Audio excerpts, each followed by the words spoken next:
کوئی معافی مانگنے آ جائے تو دیر نہ کرنا، فوراً معاف کرنا، اور تم سے خطا ہو جائے تو معافی مانگنے میں دیر نہ کرنا۔ اللہ کی رحمت تم ایسے چھاؤں میں لے لے گی۔ اگر ہم اپنے گھر کو صاف نہیں کریں گے تو کتنا گندا ہو جائے گا، اور صاف کریں گے تو چمکدار ہو جائے گا۔ دل تمہارا گھر ہے، اس کو اللہ نے اپنے لیے پسند کیا ہے، اس کو صاف کرو صبح بھی شام بھی۔ یا اللہ میں کسی سے ناراض نہیں، بھائی بھائی ہے، دوست ہے، میاں ہے، بیوی ہے، چاچا ہے، بھتیجا، آپس میں اگر تم کٹے ہوئے ہو اٹھتے ہی صلح کر لو۔ چونکہ میرے نبی کا فرمان ہے جب دو مسلمان آپس میں لڑ پڑیں اور بات نہ کریں تو اللہ ان کے سارے عمل مردود کر دے، تو کہتا جب تک یہ صلح نہیں کریں گے ان کا کوئی عمل قبول نہیں ہے۔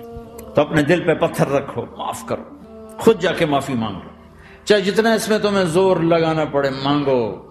اللہ کی قسم میرے نبی کا فرمان ہے معاف کرنے سے عزت گھٹے تو مجھ سے لے لو، معاف کرنے سے عزت نہیں گھٹتی۔